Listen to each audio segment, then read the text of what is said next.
വണ്ടിപ്പെരിയാർ 57-ാം മൈലിന് സമീപം നിർത്തിയിട്ടിരുന്ന കാറിന് പുറകിൽ ബൈക്കിടിച്ച് അപകടം. ബൈക്ക് യാത്രക്കാരനായ തമിഴ്നാട് തിരുപ്പൂർ സ്വദേശിക്ക് പരിക്കേറ്റു.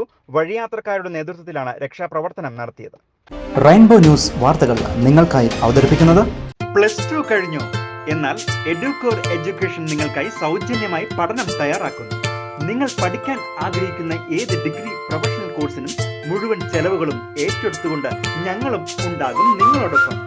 ഈ സുവർണാവസരം +2 കഴിഞ്ഞ വിദ്യാർത്ഥികൾ പാഴാക്കാതിരിക്കുക.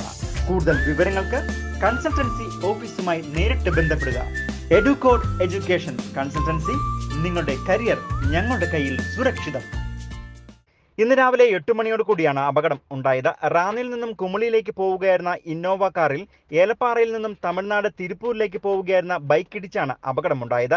വളവിൽ നിർത്തിയിട്ട ശേഷം ഇറങ്ങി വെളിയിൽ നിൽക്കുന്ന സമയത്താണ് ബൈക്ക് യാത്രക്കാരൻ ഏലപ്പാറയിൽ നിന്നും വരുന്നത്. വളവായതിനാൽ നിയന്ത്രണം വിട്ട ബൈക്ക് ഇന്നോവ വാഹനത്തിന്റെ അടിയിലേക്ക് ഇടിച്ചു കയറുകയായിരുന്നു. വളവിൽ വാഹനം നിർത്തിയിട്ടതാണ് അപകടത്തിന് കാരണമായത്. തുടർന്ന് വഴിയാത്രക്കാർ മറ്റു വാഹനങ്ങളുടെ ജാക്കിയും സ്പാനറും ഉപയോഗിച്ച് കാറിന്റെ അടിയിൽപ്പെട്ട ബൈക്ക് പുറത്തെടുക്കുകയായിരുന്നു. പരിക്കേറ്റ ബൈക്ക് യാത്രക്കാരൻ തിരുപ്പൂർ സ്വദേശിയായ ശശികുമാറിനെ വണ്ടിപ്പെരിയാറിലെ സ്വകാര്യ ആശുപത്രിയിൽ പ്രവേശിപ്പിക്കുകയും ചെയ്തു. News bureau, Vandiperiyar.